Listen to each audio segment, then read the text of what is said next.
Hello, welcome back. It's been like a month since I've done one of these videos, but I was recently asked to do a video explaining one of the more complicated calculus concepts. That would be flux, multivariable calculus, that is.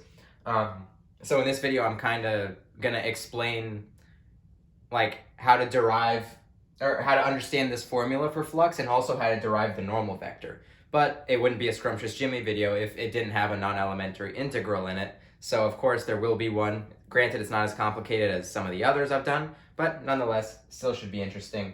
But yeah, hopefully those of you who are watching for the flux can learn something about it, because I'm going to try to explain some things in a more intuitive way. And I would like to say that I watched this video on YouTube in order to learn from, one of the professors.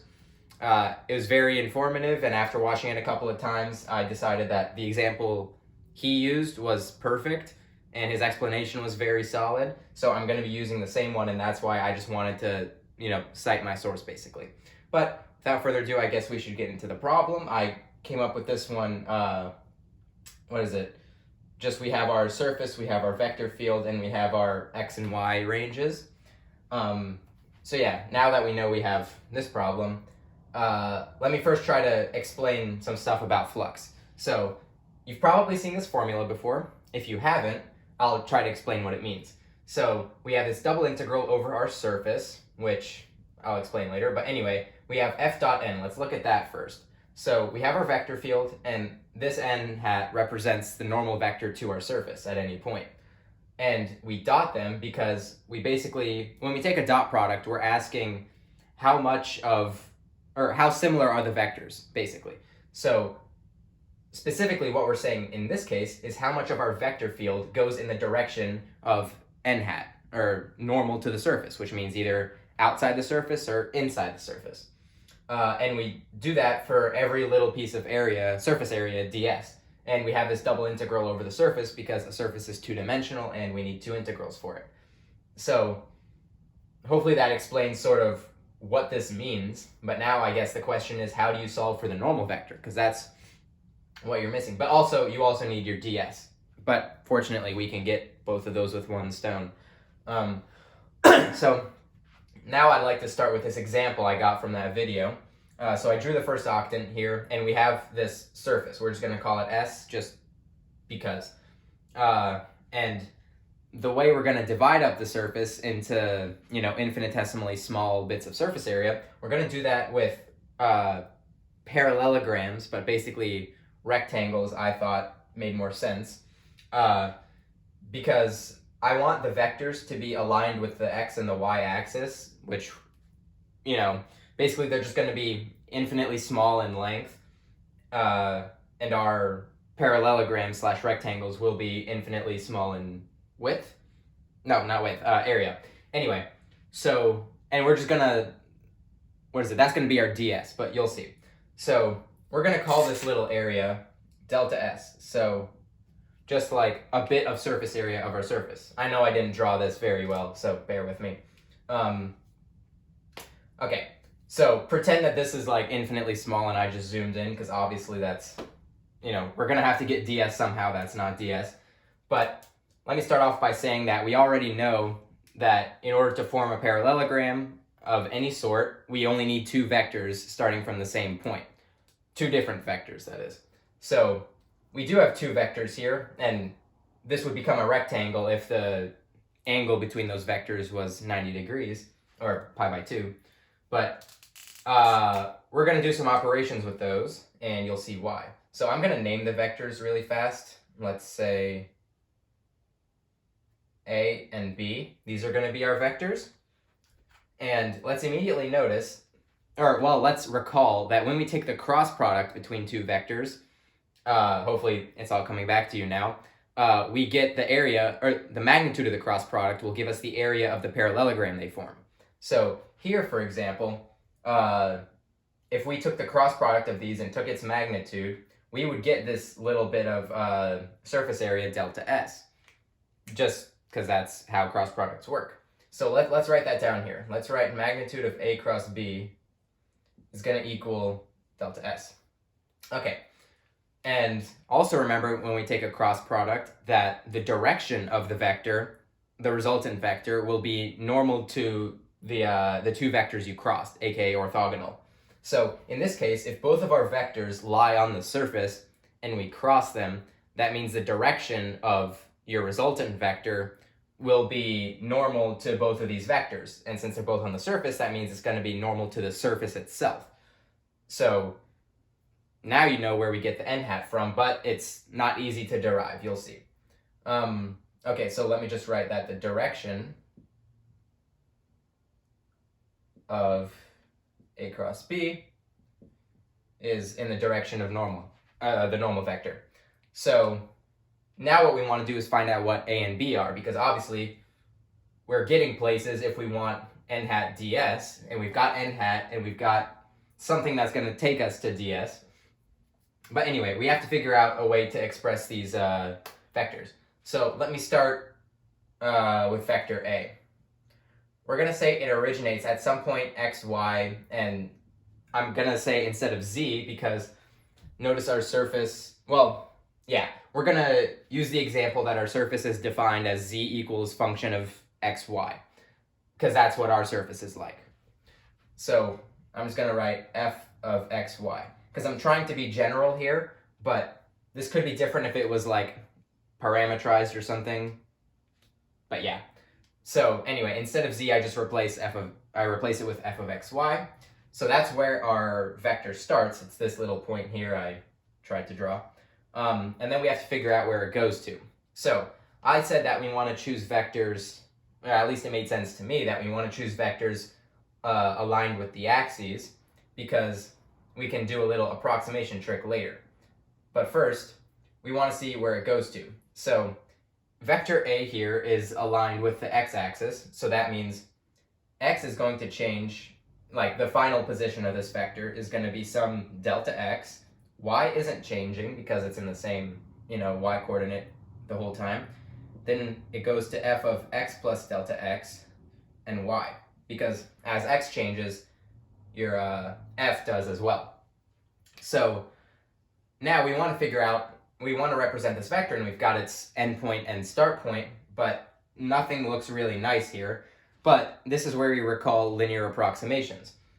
You definitely did it in either Calculus 1 or Calculus 2.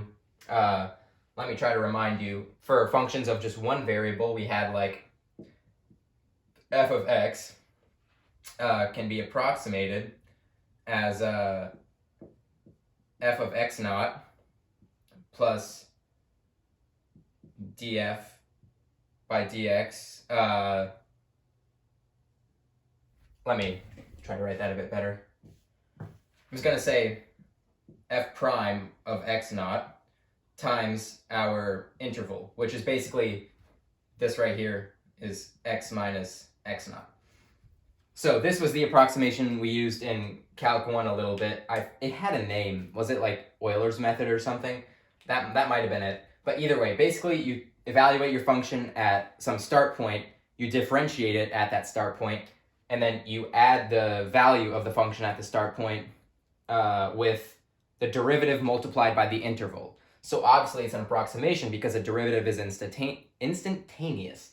So that rate of change wouldn't have been constant most likely throughout your whole interval, and that's why it's an approximation. But we had a sort of analog in multivariable calculus, which hopefully you've recognized by now. I'm pretty sure it goes like L of xy, I think. It's like f of x naught, y naught, plus partial x, and then, yeah, they just used x minus x naught. I'm not going to write delta x yet, I will later. And then it was plus partial y of y minus y naught. Yeah, so this is an approximation for a function. So I suppose I should say this is approximately equal to f of x, y. Okay, so now we kind of want to use this to approximate this function right here, this f of x plus delta x and y. So if we utilize this, we can actually make it not look so messy, because since y isn't changing, we're going to be eliminating this entire partial derivative with respect to y term, because it's only x that's varying. So that means that the last point is approximately, so we still have x plus delta x. We know the x and the y locations, but then we can approximate this function using that same trick by f of x, y, because that was our start point, plus partial x, and then I'm going to write, not going to be able to fit it, plus delta x. This is terrible. Okay, no, gosh dang it. Plus partial x, delta x. Okay, so, yeah, I tried. This is the end point, approximately, because we're using that linear approximation to approximate our function. Now, it's going to get better, trust me. So, okay, now we want to find, like, the length of it, basically, right? Well, sorry, we just want to represent the vector. So that means we just have to do the final point minus the initial point. So this is our approximated final point, and let's subtract the initial point from it. So that means that vector A is x plus delta x minus x, which is just delta x. Then y minus y is 0. And then we have f of xy plus partial x delta x, and we have f of xy here. So that means we're just going to get partial x delta x. Now we can factor out the delta x really quickly, because it's just a constant, and we'll put delta x out front. Now let's repeat this process with vector b, because it goes from x, y, f of xy, and then using that same approximation, we're going to get that it goes to x, since y is the one that's changing now, y plus delta y, and then f of x, y, plus partial y delta y. Okay, so that's just using the same approximation. I just skipped a step. So now we can find what b is, which is going to be like basically the same thing, just with some of the terms changed. So after we factor out the delta y, we're going to get this. Okay, so these are our two vectors. All right, so now we have this little delta s here. So let's notice that delta s is approximately the cross product between these vectors. So actually, let me write n hat delta s, because we know we're going to have it in the direction of the normal vector, and the magnitude of our resultant vector is going to be the area of your little piece of surface area. So we're going to have to cross these two vectors.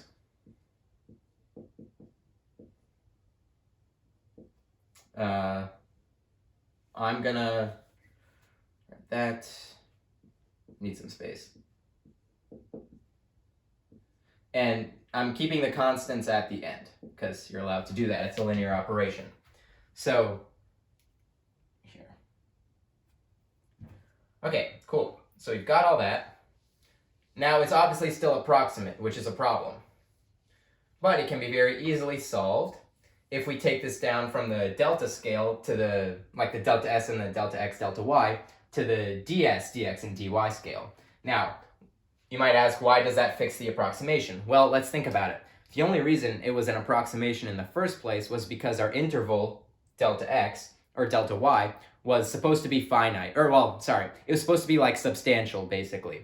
Because we were taking the instantaneous derivative and using it for points past that instant. But if we shrink the delta x's and delta y's infinitely small, then that derivative will apply, because the derivative is saying over an infinitesimally small change of x and y, this will cause a certain amount of change in f.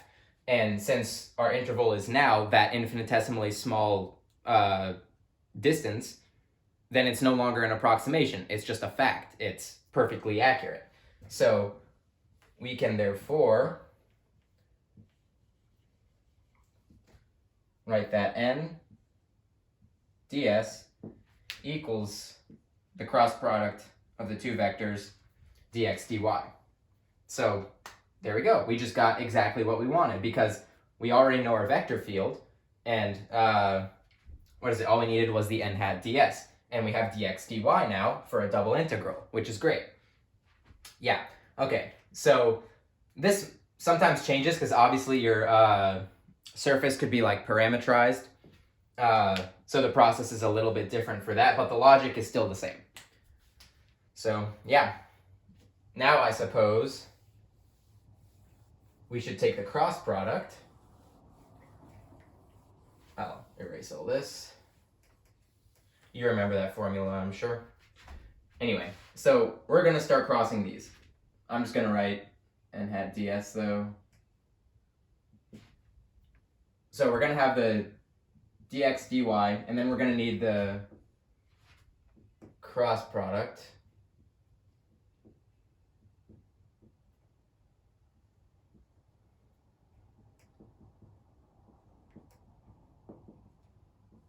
Okay, so you guys have done this before, so I'm just going to hurry it up. So we do the I, and then we have minus partial x, then minus j from the cofactor expansion.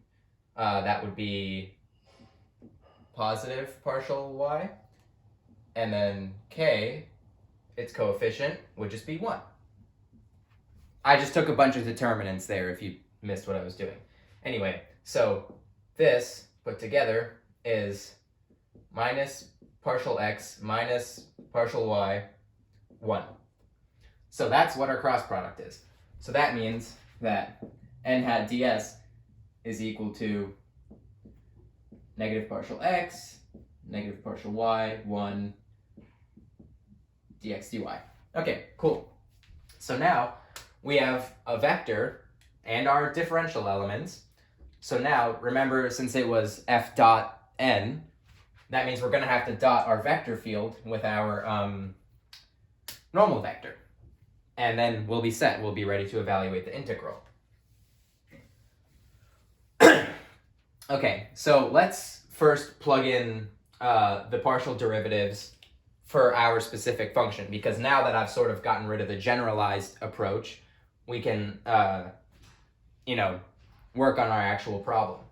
So partial x of this function is going to be, so we exclude this term, it's just going to be the derivative of x times ln x, so ln x and then plus x over x, which is 1. So that's just going to be ln x plus 1, but it's negated. So in our real problem, we have negative ln x minus 1. Partial y, or negative partial y, is basically symmetrical, just with a y here. And we still have a 1. Now, dx dy. Now we have to dot this with our vector field. So let's do that. But let's first set up our integrals. We know that x and y are ranging from 0 to 1, and we've already got our differential elements, so we are allowed to put the bounds. Okay, so the first term and the first term, because you know how to take a dot product, it's going to be this. I was also kind to myself and I didn't mix up like x's, y's, and z's in the different components because I didn't feel like it. I'm just going to put a plus and then still put the minus.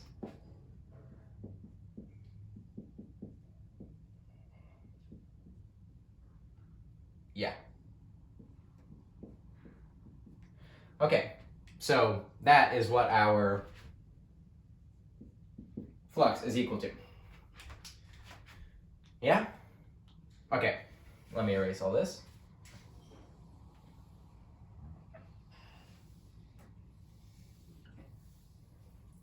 So now we're basically in the integration part of this journey. So for those of you who wanted to, learn flux or a little bit more about it, hopefully that was informative, and I hope you stick around for the integration part. You're not going to get anything like this on your tests, but I like solving difficult integrals, so yeah. Anyway, let's begin. So let's first take care of this plus 1, because 1 integrated from 0 to 1 any number of times is just going to be 1. So I'm actually going to move our problem up here. I'm just going to have flux being equal to 1 plus, then we have our double integral. Actually, yeah, it's fine.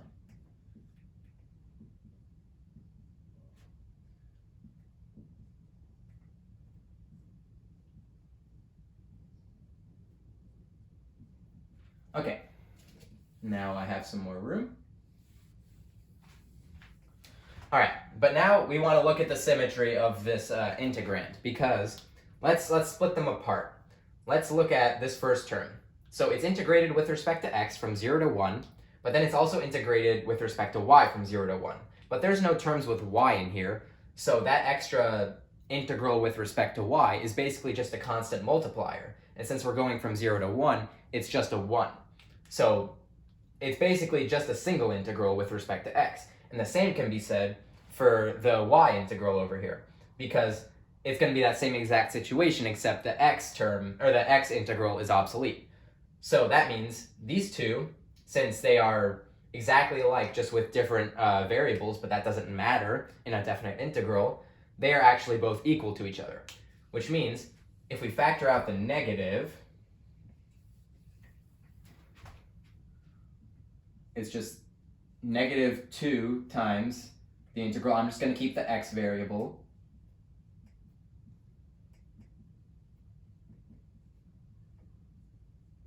Okay, so that is what our flux is going to be equal to.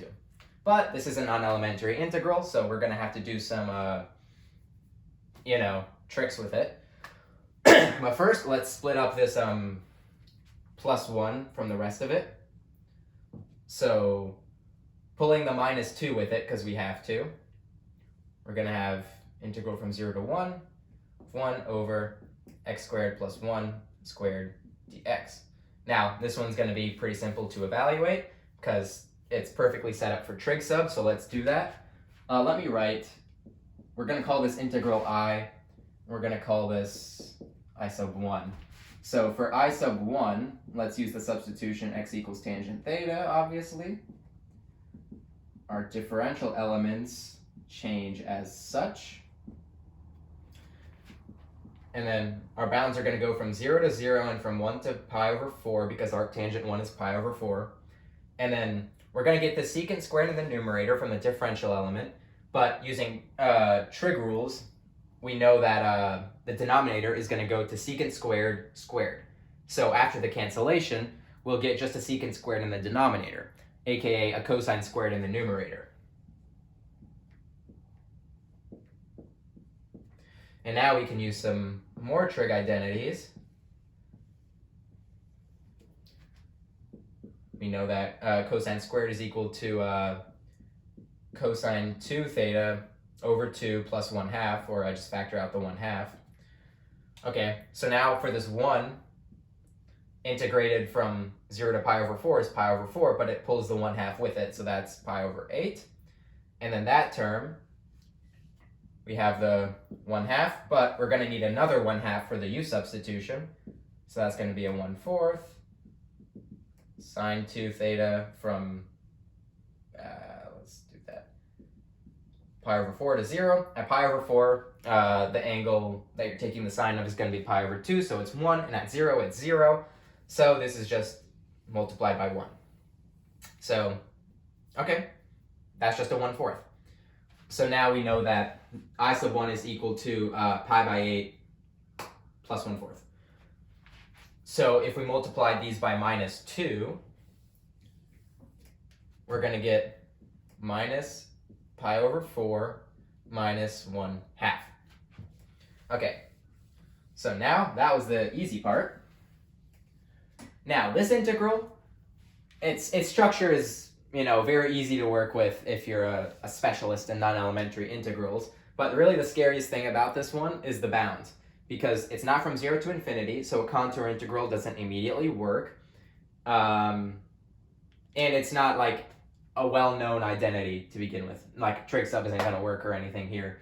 But I think most of us know where to start on these type of integrals. And if you don't, I'll just tell you that whenever you have a logarithm, And this sort of x squared plus 1 term, even if it's raised to the second power, a fantastic substitution to begin with would be x going to 1 by x. So that would mean dx goes to negative 1 by x squared dx. The idea is to just change our integrand just a little bit, but in a way that we can still recover the same structure, and then we can maybe add different copies of I later. So anyway, I'm sure some of you who are unfamiliar with non-elementary integrals are like disliking this, but just deal with it. It's simpler because it's kind of important that we keep it in the same variable because it's easier to understand one of the things I'm going to do later. So anywho, we're going to have the integral. So when we do 1 over 0, we get positive infinity because we are approaching it from the right on this interval. And 1 over 1 is 1, so we're going to have infinity and 1, but I'm going to use the negative from the differential element to switch them up. Okay? And now we're going to have an ln 1 by x, which we know is just negative ln x. And then we're going to have 1 over x squared plus 1 squared times the rest of our differential element. But now, like I said, I wanted to recover the sort of structure we had before. So I want to change this back into an x squared plus 1. So we have to figure out what we can multiply this term by in order to turn it back into x squared plus 1 squared. So if you notice, we need to multiply an x squared inside of this squared, inside of this power. So that means we need a total of x to the 4th power just in the denominator in order to slide it in, because x to the 4th is x squared squared, and since they'll have the same power, you can mush them together. But we only have an x squared in the denominator. So that means we're going to have to multiply by 1, aka x squared over x squared, to give us an x to the 4th in the denominator. And now we can change it up. We're going to have now 1 plus x squared squared. Since, the other term was 1 over x squared, and multiplying the x squared into it would turn it to a 1, but I'm just going to reverse it because everyone likes x squared plus 1 better. Okay, dx. All right, neat. So now what I want to do is I want to add an ln x and subtract an ln x, which is fine because it's just 0. We're adding 0, but you'll see it's going to come in handy. So we're going to split these terms up. We're going to have the x squared ln x and the ln x together, and the negative ln x in a separate integral. So this is going to be negative integral from 1 to infinity of x squared ln x plus ln x over x squared plus 1 squared dx. But now notice we can factor out the ln x, which will give us ln x times x squared plus 1 dx. And obviously we can cancel that out, so that's why we did that. And we still have this negative ln x, but we have a minus sign, which is going to cancel out the minus sign over there. So we're going to have from 1 to infinity ln x over x squared plus 1 squared. Okay? So yeah. Cool. Now this integral right here, let's call this I sub 2. We're going to move over here. I'm going to rewrite it for everyone. It's ln x over x squared plus 1 from 1 to infinity. Now this is actually a very famous integral, but I'll evaluate it for you because why not? Some of you, you probably already know where this is going, so feel free to fast forward. Anyway, I'm going to make use of a geometric series here because we have this x squared plus 1 term perfectly set up for it. But the problem is we can't dive into it immediately because the absolute value of x squared on our interval from 1 to infinity is not less than or equal to 1. So we can fix that by multiplying an x to the minus 2 power on the top and bottom, which will turn this to a 1 plus x to the minus 2, which is 1 over x squared, and on the interval from 1 to infinity, it is most definitely less than 1. its absolute value is most definitely less than 1. So now we can begin our geometric series. So this is equal to the integral from 1 to infinity. We're going to have x to the minus 2 ln x times the sum, then equals 0 to infinity. Now I just want to illustrate what's happening here. This is going to be a minus and a minus. So 1 minus negative x to the minus 2. So we're going to have negative x to the minus 2. All of this goes to the n, because that's what a geometric series is. And then we integrate with respect to x. Now, what I'm going to do is I'm going to switch the order of integration and summation because we're allowed to. I'm pretty sure it's called for Fubini's theorem, because I think our function is continuous on both the intervals. So we're good. We're allowed to switch it. So that's what I'm going to do. This means we're going to have sum is n equals 0 to infinity. Now notice that we can split this term into x to the minus 2 to the n and negative 1 to the n. But the negative 1 to the n has no x term in it, so we can just bring it outside of the integral. Then we're going to have x to the minus 2 ln x, and then using exponent rules we have x to the minus 2n. But we can simplify that. X to the minus 2n plus 2, just distributing dividing the minus sign out, dx. Now this integral is pretty easily solvable by integration by parts, so let's do that. We're going to let u equal ln x, du equals 1 over x dx, dv equals x to the minus 2n plus 2. But let's actually write this a better way so that it's easier later. We're just going to replace the negative with a 1 over. And then v, we're going to, since that's going to be a negative power, we have to pull a negative out. And we're going to have the 1 over 2n plus 1 times x to the minus, or gosh dang it, 1 over x to the 2n plus 1. Okay, great. So now let's continue. We need u and v.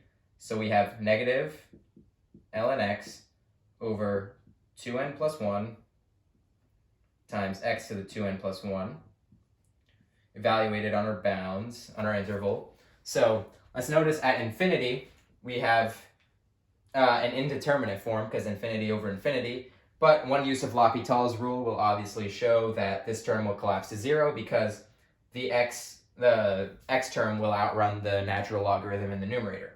So at infinity it goes to 0, and at 1 the numerator or the denominator goes to just 2n plus 1 because x to the something is 1, or 1 to the any power is just 1, and the ln x will go to 0. So 0 over 1 is 0. So both of these actually just equal 0. So that means we're left with the negative of our integral of v du. But v was also negative, so we can just, make it positive. So now we're just going to have, we have this x to the 2n plus 1 in the denominator, but we're going to get a bonus power because of the 1 over x from the natural log. So we just have this, which we can easily evaluate. Oh, sorry. We still need our constant term.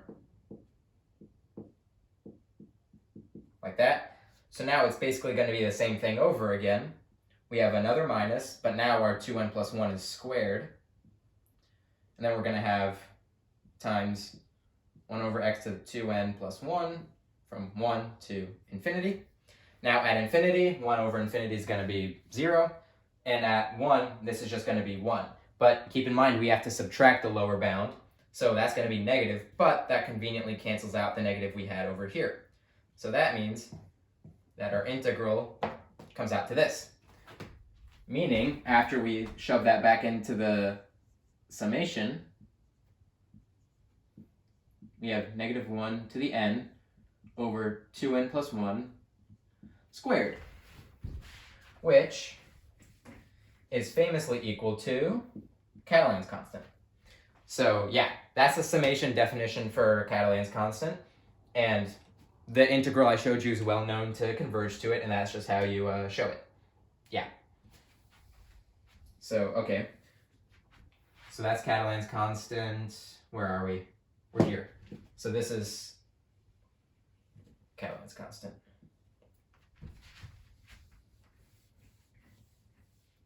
Yeah. Okay, nice.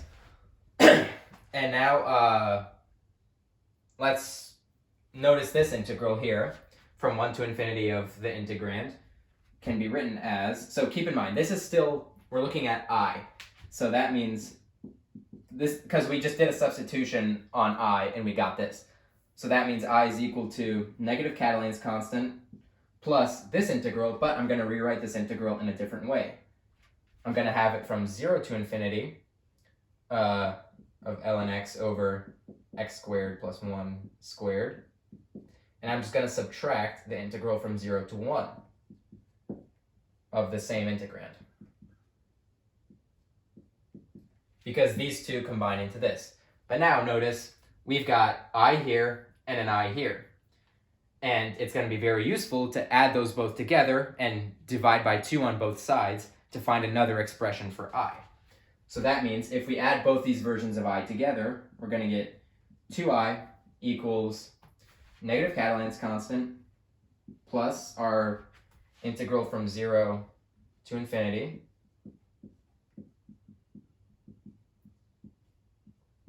Now, we have this minus ln x, this minus integral from 0 to 1 of this integrand, but when we add it, we're going to have this positive term of the integral from 0 to 1 of the same integrand. So in fact, these two are just going to cancel out, and that was the beauty of it. So that means it's just going to be 0, and after we divide out the 2, we're just going to have the Catalan's constant and put a 1/2 out front. So now we're only left with one integral to deal with. So I'm going to call that one I sub 3. So I'm just going to write up here, well, first, this is I sub 3. And we know I is just going to be negative Catalan's constant over 2 plus 1/2 I sub 3. Okay, great. So now I'm going to make some room. You'll see why. We're going to have to put a little squiggle. Okay, so I sub 3 is equal to this, because this is the most difficult of the integrals we have to evaluate in this little setup. Remember how I said that we couldn't do a contour integral immediately? Let me make sure we're still recording. I said that we couldn't do a contour integral immediately, and some of you don't know what that is, but that was because our bounds weren't from 0 to infinity, they were from 0 to 1. But now we have it from 0 to infinity of the same integrand. So now it's actually going to be, a pretty simple contour integral, but obviously it's going to lose people who have no idea what's going on. But I can't explain contour integration very quickly, so I'm just going to do the work and explain what's happening. So anyway, let's define a complex function. We're just going to use it as our integrand. Okay, so now we need the poles of our function. So basically, in other words, that means when it blows up to infinity. So we obviously have one at z equals 0, and that's the bad pole. And then we want to set the denominator equal to 0. So that's just going to give z equals plus minus I if we want that to equal 0. So that means z equals plus minus I. Boom, there are our poles.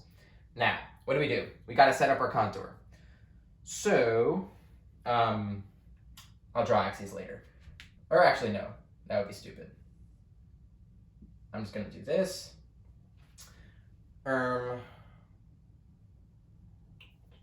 Okay, yeah.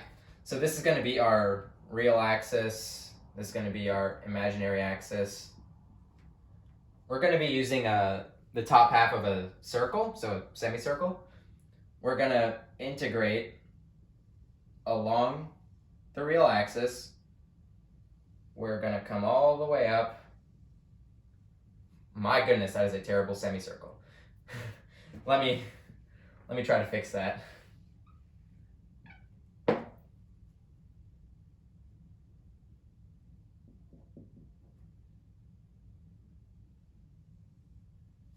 Okay, whatever. You get the idea. So we come around this way, and then we go on the negative real axis, and then we're going to hop over our bad pole at 0. Let me...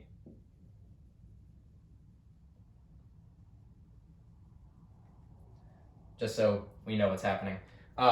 Okay, so that's going to be our integral. We're going to traverse in a counterclockwise way, of course. We're going to make the big semicircle have a radius of r. So this is going to be plus r, this is going to be minus r. And the idea is we just let r tend to infinity. We're going to have our little circle over here have a radius of epsilon. And we're going to try to shrink that to make our contour converge on the pole. So we're going to make epsilon go to 0. Anything else I'm missing? Okay, let's call the whole contour C. Let's start naming the little integrals. So along the positive real axis, as epsilon goes to 0 and r goes to infinity, we have the integral from 0 to infinity of our complex function, which along the real axis, we don't need z's, we need x's, which is I sub 3. That's what we're looking for. Now we're going to call the big circle big gamma, the little circle little gamma, semicircles I mean, and then we're going to call the one on the negative real axis psi. Cool. Now let's apply the residue theorem, everyone's favorite. So let's keep in mind though, we need to see what poles we have enclosed in our contour. We have 0, which we know is not enclosed because we dodged it, and we have plus minus I. We're not in the negative imaginary. We're not in the negative imaginary part, so we're just going to have positive I here. So that's the only pole we have to deal with and find a residue for. So let's just write it out. We have the integral over the closed contour C is going to be the sum of the little integrals, which originally is I sub 3, integral over gamma, integral over psi, integral over little gamma. Okay, now, hold up. This is also equal to 2 pi I times the sum of the residues of our complex function. Okay, now, these two are just going to go to 0. I could prove that, but I did that in my last video on a more complex contour integral. So if you're really interested in this stuff, feel free to watch my last video where I actually proved that they go to 0. But it takes time. I'm not going to do that now. But the little arcs will go to 0. Okay, so now we should find the residues first. So we've only got one pole, but it is a pole of order 2. Because notice that this right here can be written as z minus I squared times z plus I squared. So the reason that I is a second order pole is because it shows up twice in the denominator, basically. So now, residues.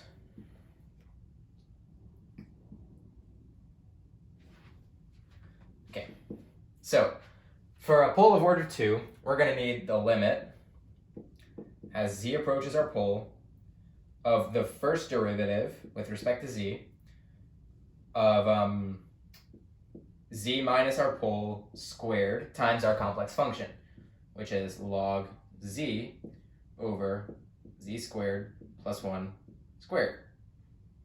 Yeah, so it's like that. But now remember that we can write z squared plus 1 squared as this, and that will help us cancel out this term, well, both of those terms technically, which will leave us with just a z plus I squared. Okay, now we need to take the derivative. So we're going to have the limit as z approaches I. We're going to have to do quotient rule with this. So we're going to have this times the derivative. So this is u and v. We're going to have v times the derivative of u, which is 1 over z, and then minus u times the derivative of v, which is going to be log z. We're going to have the 2 from the power rule times z plus I. Then we divide it all by the denominator squared. So it'll be to the 4th. Now, we have a z plus I term in common in the numerator and the denominator. So I can remove that power, remove that, and turn this to a 3. And now, since we don't have any more z minus I stuff that's going to send this to infinity, we can just take our limit by direct substitution. So that's going to give us,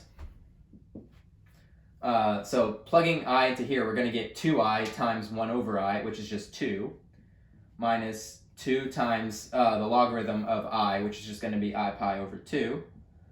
For those of you who don't know, the polar form of the imaginary unit is just e to the I pi by 2, so the logarithm of it is I pi by 2. And then we divide by, it's going to be 2i cubed, so that's going to be 8. And then I squared is negative 1, and times another I will just give us an I. So yeah, and this is equal to 2 minus I pi, I'm going to put a minus out here, over 8i. Okay, so, but we're not done. We have to multiply a 2 pi I into it in order to get this side, because this is just our residue. And we don't need to sum residues because we only have one. So let's multiply by the 2 pi I. So we're going to get, the 2i is going to fix itself over here. So we're going to have minus 2 minus I pi. And this is going to turn to just 4, but we have to still multiply a pi, so we're going to have a pi here and a pi squared. So if we break that up into real and imaginary parts, and using this negative, we're just going to have I pi squared over 4 minus pi by 2. So that is what 2 pi I times the sum of our residues is. So let's write that over here.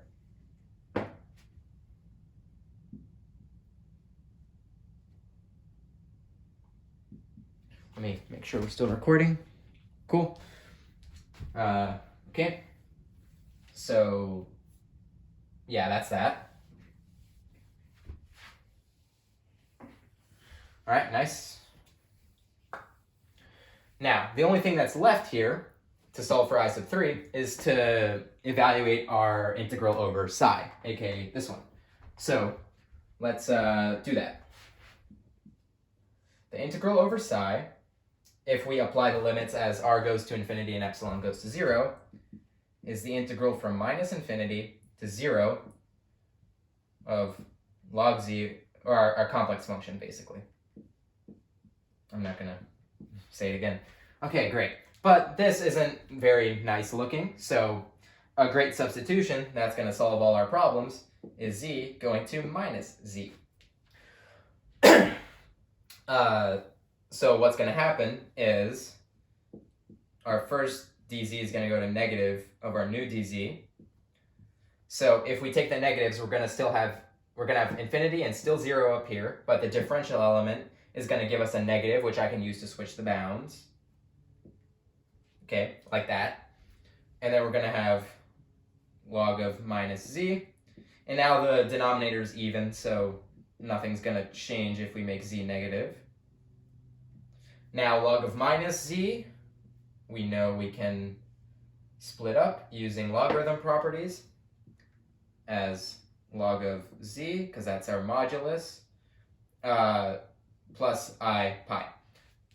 For those of you uninformed, we just use logarithm properties, so log of negative z is log of negative 1 plus log of z. So yeah. And the log of negative 1 is I pi, because e to the I pi is negative 1, so its logarithm is I pi. There. And now, if we look at our first term, so if we split them up, we have log z over z squared plus 1 squared from 0 to infinity. That is exactly our target integral I sub 3. because it's from 0 to infinity, there's nothing complex, so we could use x's instead of z's in that integral. So that means this is just I sub 3, and then we have plus I pi times the integral from 0 to infinity of 1 over z squared plus 1 squared dz. And what we're allowed to do here is, since we've got, we've got everything split into real and imaginary parts, because we know this integral is going to be real, so that means it's going to be imaginary because of this I. We can compare real and imaginary parts, meaning I pi squared over 4 imaginary part must equal the imaginary part on this side, which is I pi times the integral from 0 to infinity of this. Which is actually true. If you cancel out some terms, you can solve for this integral and you realize this integral is pi over 4, which this one's actually really easy to show, like you can just solve this by hand, but you do get a little bonus result, which if you thought that was neat, check out my last integral, because that one also had a bonus result, but of a more complicated integral you can't just do regularly. Non-elementary is what I'm trying to say. So these are equal, so that means I didn't mess up anywhere. But then we have 2 copies of I sub 3, so 2 I sub 3 on one side must equal negative pi by 2. So that means I sub 3 must equal negative pi by 4. So yeah. Now up here, we can put in a negative pi by 4. And since it was halved, we have a minus pi over 8. All right, great. So we got that. Now I guess I can erase this. So that means that our flux is equal to 1 minus 2 times negative Catalan's constant over 2 minus pi over 8 minus pi over 4 minus 1/2. And then we just, clean this up. We have 1. The negatives are all going to vanish. I just had a voice crack. So that's going to be plus Catalan's constant plus pi by 4, and then minus pi over 4 minus 1/2. Goodness gracious. So boom, boom, these vanish. The 1 and the minus 1/2 go to 1/2. So that's just Catalan's constant plus 1/2, which means our total flux of our vector field F through our surface S is in fact Catalan's constant plus 1/2. Let's see if we're still recording. Yes, we are. Fantastic. So that was pretty neat. That's just one of those non-elementary integrals. Contour integrals always take like a little bit of time. So yeah, that's why the video is so long. I kind of want to mention something for those of you who who came here for the flux, and I didn't say it at the beginning, but I do want to say it now. If you remember what our normal vector was, so I know this is like almost completely random, but if you remember, our normal vector was negative ln x minus 1, negative ln y minus 1, and then 1. Let's observe that this is actually related to the gradient of our function. So if we turn this into a function of x, y, and z instead of just x and y, and we made our surface defined as 0 equals this, we just carry the z over. If we took the gradient, so if we just call this f of x, y, z, okay, if we took the gradient, goodness gracious, gradient of f would have just been all the partials, which is ln x plus 1, ln y plus 1, and then minus 1. Notice how these two are just negated versions of each other. And maybe you noticed that, maybe you didn't, but the reason that is because if we have this here, 0 equals this function of x, y, and z, that's a level surface, and you should know that the gradient of a level surface will always point perpendicular towards the surface, because that makes sense. What you're asking the gradient to do is look where your function increases the most. But if it always equals 0, it's not increasing at all, so the gradient's just saying, get out of here. So that means since we were looking for the normal vector, the gradient already was a normal vector, basically. So we could have just used the gradient. Although, since it's negated, we would have got the, opposite of this. But it doesn't matter, because this would be the magnitude of our answer either way, and it's just like, if, it depends on what direction you choose your normal vector to be in. So, yeah, you could have noticed that immediately, and then if you chose your normal direction, the opposite direction, you would have gotten this. So yeah, we could have saved all those steps, and you could have realized this is a level surface, and you just, set it equal to 0, take the gradient, blah, blah, blah. But I thought that was just neat. And if you waited the whole video just to hear me say that, I appreciate it. Yeah, okay, solved the problem, explained flux. I think we're done. Thanks for watching.